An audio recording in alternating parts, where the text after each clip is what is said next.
Hit record. It's only recording me. And let's get started. Okay, so my name is Mario Mijares. I'm a certified hypnotherapist and intuitive psychic astrologer. I've been practicing astrology for more than 15 years. I started at the age 17. Began my passion with reading a newspaper in the break room of Home Depot, seeing something about Mercury and Gemini. And I was like, what does Mercury have to do with my horoscope? Because I didn't know anything about anything. Went home that day, went online, did some Google research, found out astrology was just this whole major science that incorporates metaphysics, and it's all math. And since then, I became very passionate about astrology and have not stopped since then. So for nearly every day, for almost 2 decades, I've had my mind, my eyes in the stars, observing how it affects my life, how it affects the lives of others. And, when you spend that much amount of time obsessed about something, you eventually embody it. You've eventually developed a psychic connection to the cosmos, whatever it is. Even if you're an acupuncturist and you've been doing it for a certain amount of time, you eventually cultivate an extra sensory perception on how to practice that skill. And that's what astrology is for me. In no way am I the best astrologer. I am not the astrologer that knows everything. The wealth of knowledge and resources that astrology can provide for people, it is so vast, it is impossible for one person to be a true cultivation of everything that astrology provides. So I always tell people to have more than one person that you resonate to seek for information, not just me, because there's going to be somebody else who's just as passionate, but they have their own unique perspective and wisdom in translating the stars. So just wanted to share that all for you people, because I try to keep myself humbled, even though I know what I got and where I've come from. There are many astrologers who I pay my respects for, who have been doing this much longer than me.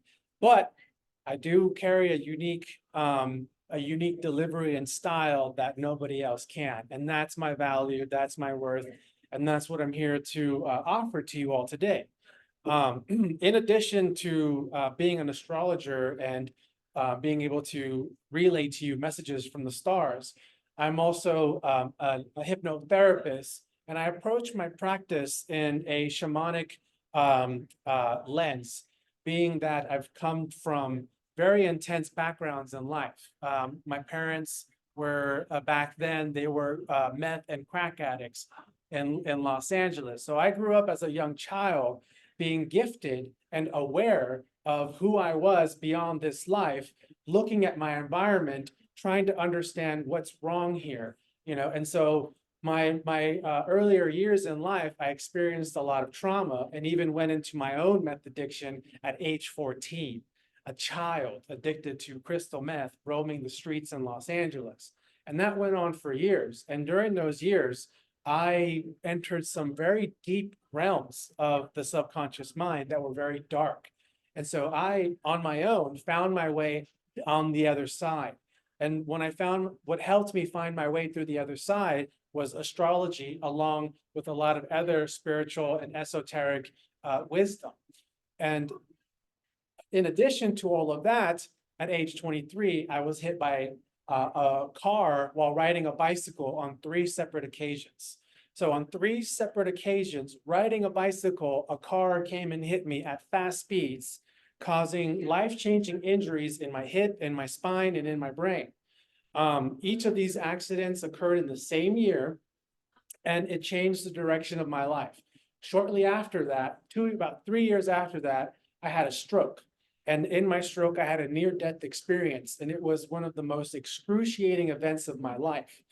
During that time where I was in that moment of my stroke, my star family, the angels, they were present with me, communicating with me, apologizing for the immense amount of pain that I'm experiencing, but reassuring that this is necessary, because there was a lot being undone within me, within my ego and my old attachments to an old sense of self that needed to die. And so I went through that transition. Then about 2 years after the stroke, I discovered that I had 2 brain tumors. I had a brain tumor here, and I had a brain tumor here.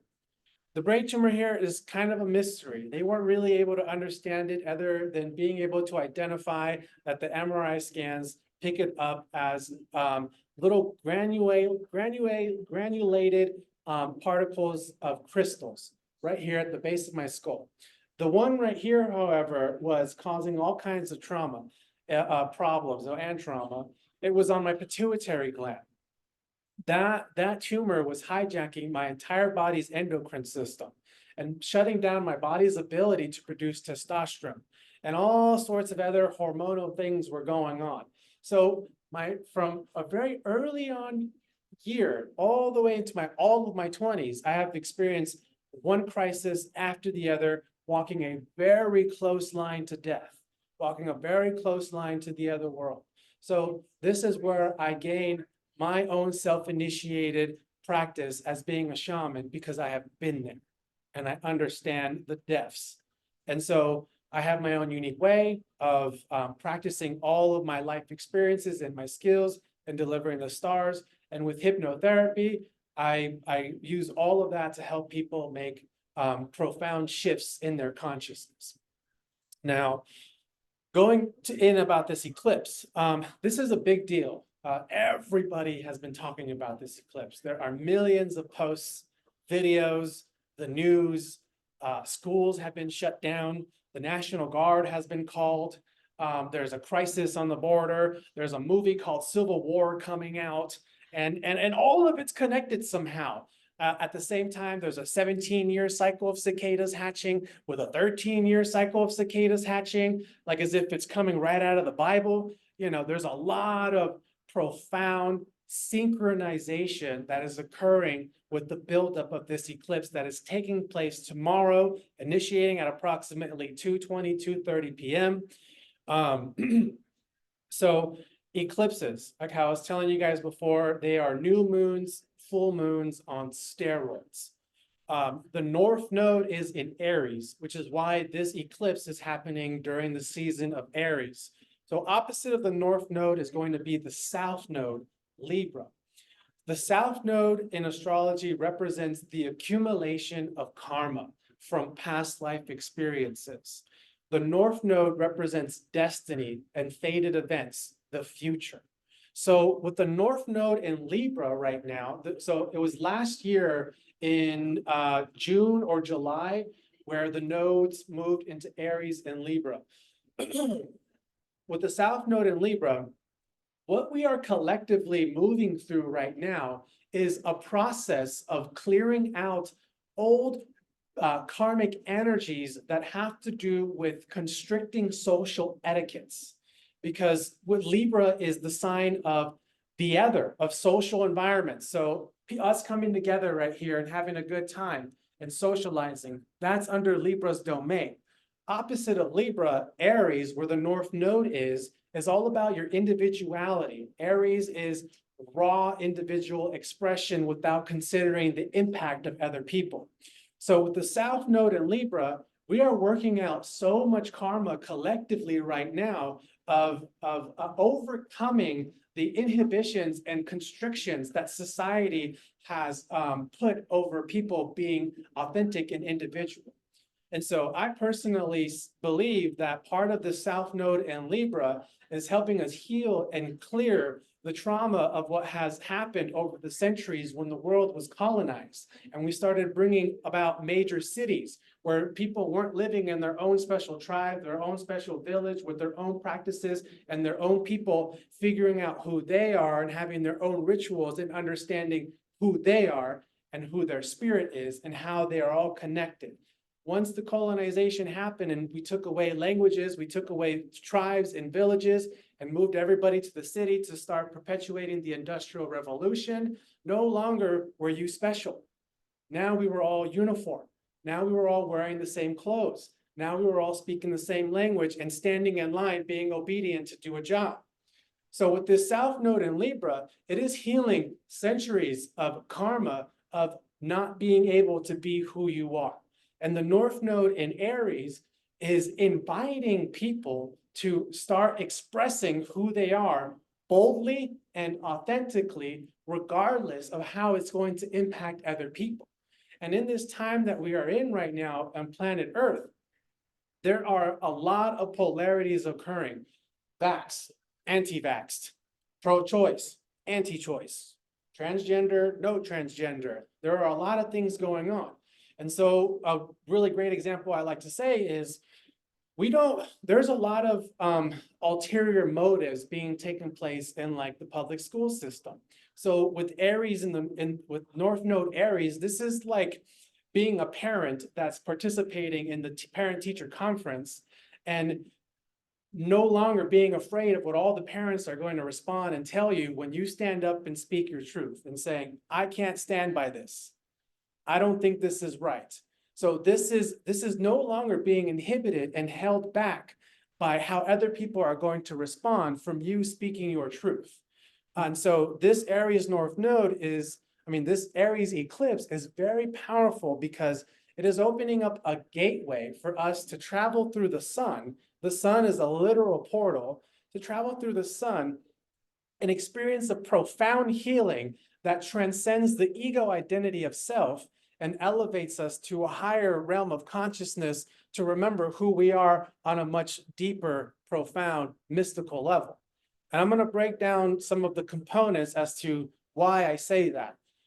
So the solar eclipse is made up of a new moon. So the moon and the sun are both going to be in Aries, and that's a new moon during the total solar eclipse. What else is going to be hanging out with the sun and the moon during this eclipse is an asteroid named Chiron. Chiron in astrology is the wounded healer, also known as the shaman. So Chiron, the sun, the moon are all going to be at 19 degrees Aries, 24 minutes. So they're not only going to be at the same degree point, they're also going to be within the same minute of that degree point. That is very precise and very rare to occur. Most of the time when certain aspects like this align, they may be off by a degree or half a degree or not in the same minutes. No, Chiron, the sun, and the moon are all right next to each other. And so the way I see this and what I'm explaining to people is that the solar eclipse is literally a gateway through the sun to meet with Chiron, the wounded healer. Chiron is the archetype of Chiron, and the story of Chiron is so profound and so deep and so beautiful. But just to explain the essence of it, Chiron in astrology is the wound that never heals. But it's through that wound that never heals where we learn how to cope, where we learn how to create remedies to help that pain. And because of that, we develop medicine and helping other people that have experienced similar pain. So Chiron it will let us know where emotional, spiritual, psychological trauma and wounds are that revolve around rejection, abuse, isolation. This is all happening in the sign of Aries. And Aries is the sign of the individual, the first sign of the zodiac. Every sign has a key phrase. The key phrase for Aries is I am, because this is spirit coming into identity of its existence. It's the first stage of spirit moving through the zodiac, and that's becoming aware of self. So with going through this eclipse gateway, this portal through the sun, meeting with Chiron, this is everybody meeting with Chiron and going through a deep healing of the masculine energy within you. Chiron is also known as the Rainbow Bridge. So the reason why Chiron is known as the Rainbow Bridge is because he is an asteroid that exists outside of Saturn's domain. So we have the sun, Earth, the moon, Mercury, Venus, Mars, Jupiter, and then Saturn. Within Saturn are all of those other planets, and Saturn is the ruler of those planets. Saturn is the ruler of the physical domain. Saturn is the ruler of the Earth, of systems, of structures, of the matrix. And so the planets that are past Saturn, the distance from Saturn to the next planet, Uranus, is so vast. It is very, very, very vast. Chiron acts as the rainbow bridge to take us out of the mundane worldly planes and to experience the celestial higher realms. And part of the reason why Chiron, the wounded healer, is that rainbow bridge is because in order to transcend out of the worldly domains, you have to let go of what your ego has experienced and the trauma it's held on within the earthly world, because it can't be carried over into the celestial planes. So going through this eclipse gateway, this is an opportunity to meet with Chiron, hop on the rainbow bridge, and take your consciousness to go and meet with yourself on a higher celestial level that can really shatter the paradigm of who you've always thought you were, because it is beyond the ego of this domain. So this is like, for me, the way it's been for me as an example is remembering that I am the Blu-ray Bodhisattva. That is who I am on a soul level. I identify that as a soul level, and that doesn't make sense in the physical reality. What do you mean you're a Blu-ray? What does Blu-ray even mean? How can you identify Bodhisattva? You curse and swear and eat meat. You're not a Bodhisattva, you know. But it's like, no, this is my soul's essence, and that's what I'm connecting to, you know, and bringing that here. And all of us are figuring out who we are beyond this worldly plane. Any questions so far? Just keep going. Okay. So Chiron, the wounded healer. Has anybody here ever been in ceremony with plant medicine, ayahuasca, bufo, peyote, yahe? Okay, so in ceremony, it's a big deal. It's a preparation. You know, first off, you have to make the choice. I want to go into this ceremony and experience this medicine. So you sign up for it. Then the shaman or the host, they ask you, okay, here are the preparations. You have to begin fasting of mind, fasting of emotion, fasting of spirit. Stop watching the news. Stop listening to music that is of a low vibration. Stop eating these foods that are of a low vibration, and begin setting your intentions of what you want to experience once you enter the ceremonial domain. Then once you're there and you've done the work in allowing yourself to not be carrying low vibrations, then you take the medicine, then you take the ayahuasca or whatever it is. And the first layers of when the medicine is starting to hit, when the ayahuasca is starting, the first layers is always very intense. And most people fear this part because it is an ego death. It is an ego death of having to shift your perspective and how you identify with your personal story. And so it is a moment of reliving trauma, heartache, emotional wounds. My dad did this, my mom did that, ex-girlfriend did that, and allowing yourself to basically cry it out and experience and sort of re-experience that pain. But you have to activate the mechanisms of forgiveness. So in order to end the bad trip of reliving the pain that's within your body, because the body keeps the score. Even though we don't remember all the things that we've been through, the subconscious does, and it's within the nervous system. And so later on in life, when we have some type of illness or some type of sabotaging pattern that keeps reoccurring, we don't understand why. Well, it's because there's something from the past that has to deal with being connected to your pain and your trauma that is operating from that subconscious part.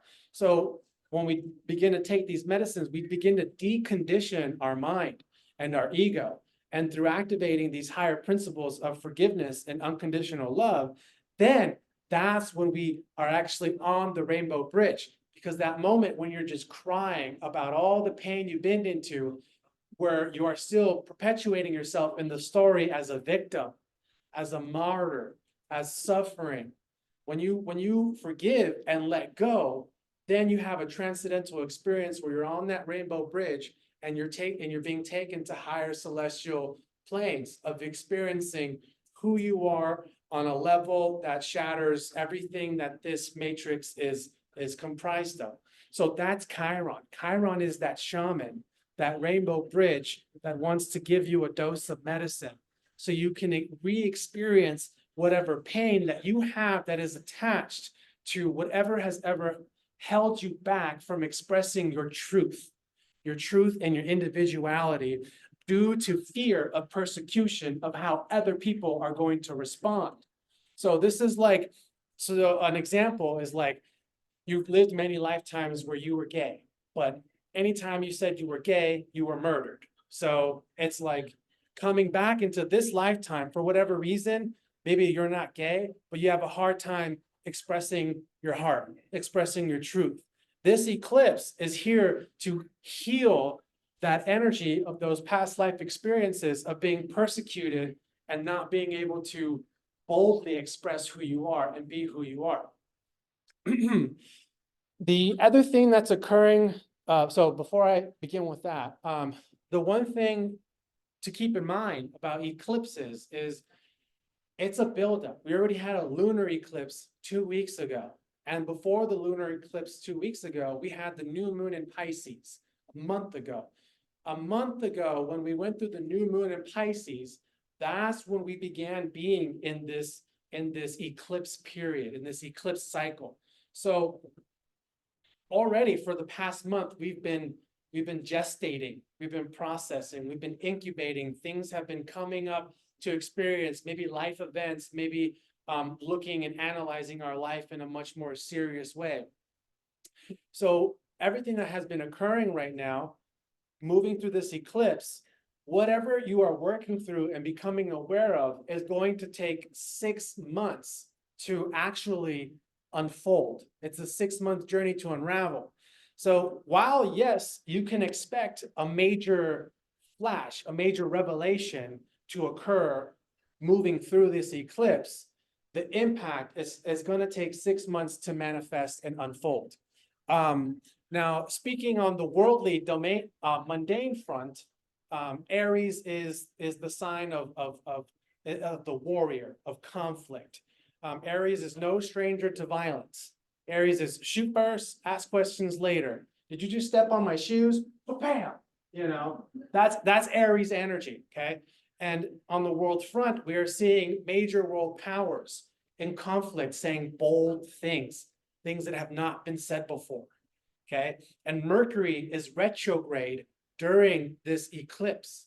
And because eclipses take 6 months to unfold, and Mercury is retrograde during this eclipse, words spoken right now are going to have to be reiterated and backtracked and re-explained for the next 6 months. So where Aries is the warrior and will shoot first and ask questions later, we have world powers that are all like, America's not going to get away with this. Ukraine's not going to get away with this. And they're saying very bold things, threatening things. So there might be a little bit of a squabble somewhere. I don't want to give too much details and predictions, but it would not be a surprise if something happens. Everyone's anticipating it because they've been putting it in our subconscious over the last several months. Civil War movie, Hamas, Ukraine. So everybody in their unconscious is already holding the frequency for something to happen. And if it does, because it's Aries, it's going to be short-lived. It's going to be impactful, short-lived. And because Mercury is retrograde, it's then going to take a 6-month process of reevaluating the intensity of that Aries passion. So I just wanted to share that little worldly mundane part with you guys. Now, what I was going to say before that was Mercury being retrograde during this eclipse. During this eclipse, Mercury will be retrograde at 24 degrees Aries, forming a conjunction to a dwarf planet named Eris, which is past Pluto. In Greek mythology, Eris is the goddess of discord and strife. She is the sister of Ares, Mars, the god of war. So the fact that Mercury, the messenger of the gods, is going to be meeting with Eris as we are going through this eclipse, and Mercury represents our mind. Mercury is our mind, how we process information, and how we communicate information.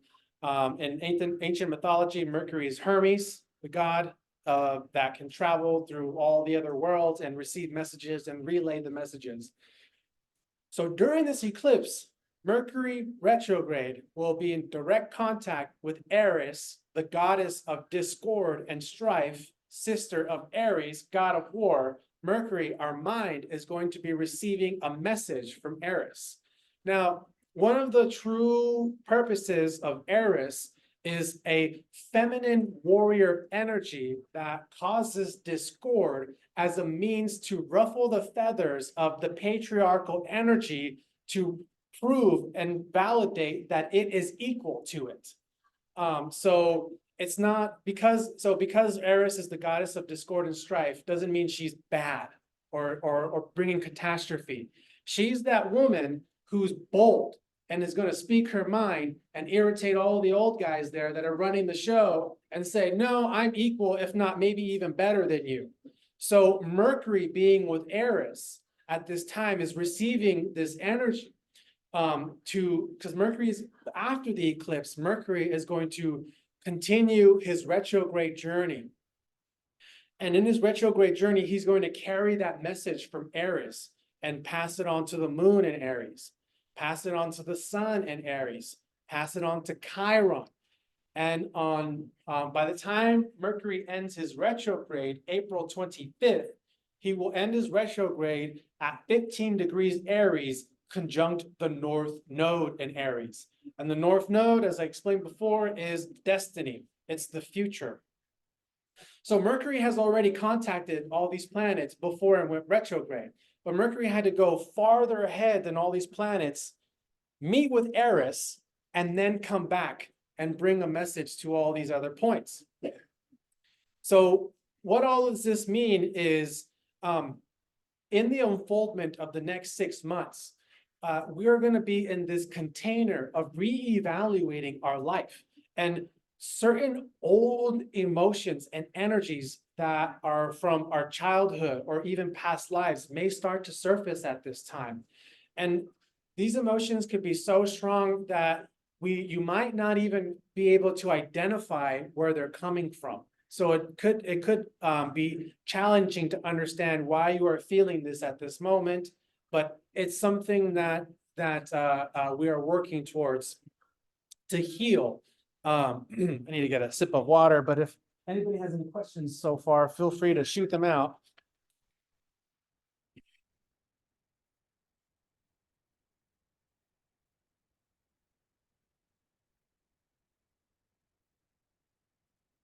Guidance and how to take care of yourself. Yeah, great question. So after this eclipse, we're going to have a Jupiter-Uranus conjunction on April 20th, 420. Jupiter and Uranus, they come together in a conjunction once every 12 to 14 years. So this is a big deal. Jupiter and Uranus are going to be starting a new synodic cycle together in the sign of Taurus at 21 degrees. Taurus represents the body. It's fixed earth. It's our senses. Taurus, being the bull, is all about its sensual pleasures, what it likes to taste, what it likes to feel, what it likes to hear, what it likes to see. So Uranus, being in Taurus, Uranus is the higher octave of Mercury, whereas Mercury is the mind and the nervous system, our lungs, our hand-eye coordination. Uranus is the higher mind that brings in energy of a much more intense intelligence. So Uranus has been in Taurus since 2018. And right now, as Uranus is going to start this new synodic cycle with Jupiter in Taurus, what I've been guiding people in how to take care of themselves moving through this eclipse is to reconnect to their body intelligence, to reconnect with their body intelligence and to get into some type of physical exercise that moves your body. Because if you don't, Uranus is high voltage electricity. So if you're not activating your body and moving the channels, moving the blood, that high voltage electricity won't find a way to move through your body, which can create some type of illness event, a stroke, a nervous system meltdown, high anxiety. So it's very important to strengthen your physical vessel at this time. Doesn't mean you have to like really hit the gym, or you have to, well, you have to do something within your respectable to your limits, even if it means just walking or something, but it's time to engage it and not keep the body dormant at this time. Now, Jupiter and Uranus coming together post the eclipse on April 20th.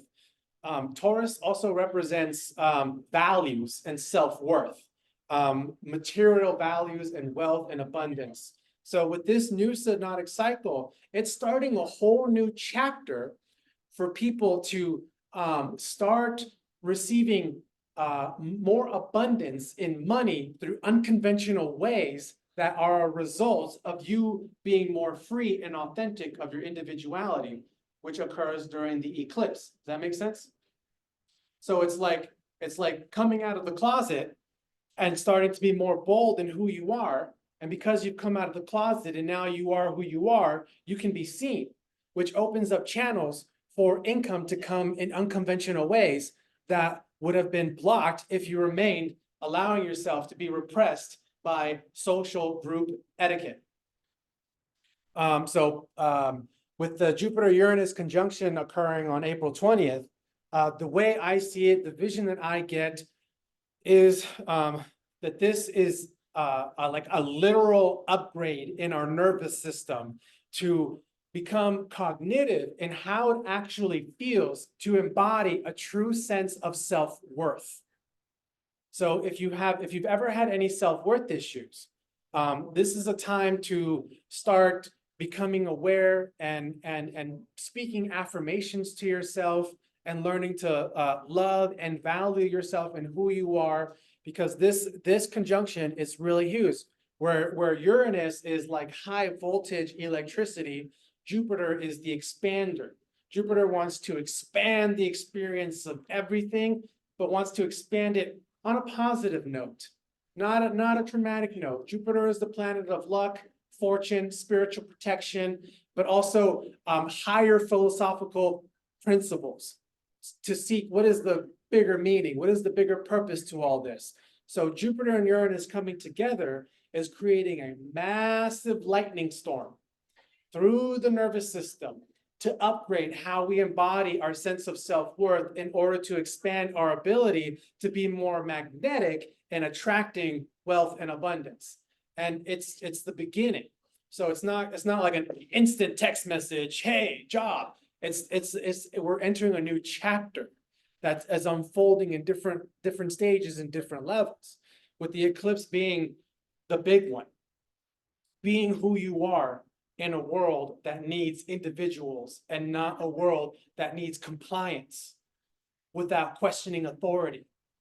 So the eclipse is really big because we need to heal ourselves and what we've been through and remember, I am so much more than just this.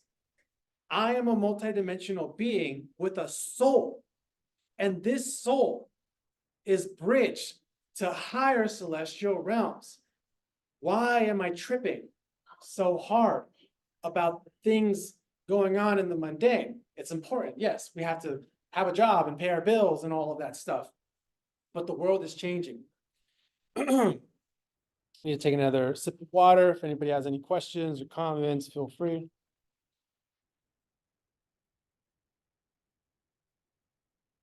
Okay. So, little pop quiz. Who is the ruling planet of the sign Aries? Does anybody know? Yes, Mars. Somebody said Mars? Yes. The ruling planet of Aries is Mars. So during this eclipse, Mercury is going to be in Aries. Chiron's going to be in Aries. Eris is in Aries. The Sun, the Moon, the North Node, and Venus, all in Aries. So at this time, it's very important to have your eye on what Mars is doing, because Mars is the ruler of Aries. And Mars during this eclipse is going to be in Pisces at 13 degrees conjunct Saturn at 14 degrees. And remember what I was saying before, Saturn is the ruler of the physical domain, the ruler of the matrix. And Mars is the warrior, our masculine energy. Mars is what gives us the ability to outwardly direct our energy. It gives us action. Without Mars, we wouldn't have an ability to take action towards anything. Mars in Pisces, the last sign of the zodiac. This is when the warrior is coming home from battle and has to take a nap. So while we have all these energies in Aries, the passionate warrior, shoot first, ask questions later, its ruling planet, Mars, is sleeping in the dream world, rejuvenating, regenerating, and healing. So there is a conflict between our ego and a much higher spiritual point here. So in ancient times, like in ancient Rome, when warriors would come back from battle, before they would come back into their home, into their town, and be with their families, they would first go to temple and stay with the Virgin Vestas. And the Virgin Vestas were these people of purity that healed the warriors. Maybe they gave them a massage, they fed them food, or maybe even had intercourse with them, but it was to remind them and calm them down from that fight. Because when you are out in war, you have to summon a different form of you to do such atrocities. So when you come back, the Vestas, they help heal the warrior and remembering who they are before they reintegrate back into their home with their loved ones. When Mars is in Pisces, collectively, our ego is returning to the temple, where we are more required to take less outward directed action and disassociate and sleep some more and do some spirit work, be more active in the spiritual planes. Pisces is the dreamer, the imaginer, the imagineer. So when Mars is in Pisces, a lot of our action is being done through our sleeps. This is a period where we are processing and coping things through our dream state that we just don't have the ability to cope or process in our waking state. And during this eclipse, Mars is going to be conjunct Saturn, the Lord of Karma, the father of time. And Saturn, before I dive more into that, Saturn being the ruler of Earth, every time Saturn is moving through Pisces, which is every 28 to 30 years, we are going through a literal apocalyptic cycle. It is the end of the current establishment of that world order. And we are seeing that right now. Saturn entered Pisces last year in March. So this is the current ending of all governing rules and structures and military order coming to an ending cycle, bringing in the next 30-year cycle of how the authority, because Saturn represents authority, of how the authority wants to implement their next stages of the New World Order agenda. And we've been already preconditioned to be aware of it. Transhumanism, cryptocurrency, a lot of other issues, 15-minute cities. So as Saturn is going through Pisces, bringing an end to the world order as it currently is, with Saturn and Mars being together, this is reaffirming the emphasis of healing a lot of spiritual pain that is connected to not living your truth, not being who you are. Any questions? Comments? No? Okay. Do a time check. Okay, I got 5 minutes.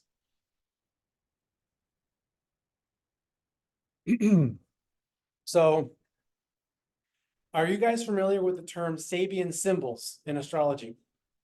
So, the zodiac is made up of wheel, and there's 360 degrees in that wheel. Back in the day, like in the 50s, this OG astrologer dude was working with this like OG oracle psychic. And they went to a park one day and they sat down, and the astrologer asked the oracle, "What do you see for the 0 degree of Aries?" And she would get a message and translate. So the Sabian symbols are an oracle message for each degree of the entire zodiac. And as during this eclipse, we see that Chiron, the sun, and the moon are at the 19th degree point of Aries. What is the Sabian symbol for 19 degrees Aries? I don't remember it by heart, so I'm going to paraphrase it. You can look it up at sabiansymbols.com. The 19th degree, the Sabian symbol for the 19th degree of Aries goes something like this: hopping on a magic carpet and riding above the depression of an industrial world. Being able to transcend your consciousness into higher planes to figure out solutions to solve problems of strife within the mundane. And this is what I'm talking about right now, with this eclipse being a literal portal to meet Chiron, the shaman, who will bring you through this period that to unfold over the next 6 months of deconditioning the story of your ego, where you are a victim, where you are a martyr, so that way you can activate the technologies of forgiveness, and that then transcends you onto the rainbow bridge. And then that journey on the rainbow bridge takes you to higher celestial realms, where then you can remember who you are on a soul level, not who you were told you were, or how the world made you and conditioned you to think you are. So yeah, that's a lot going on right there. And with that, that's the end there, unless any of you guys have questions.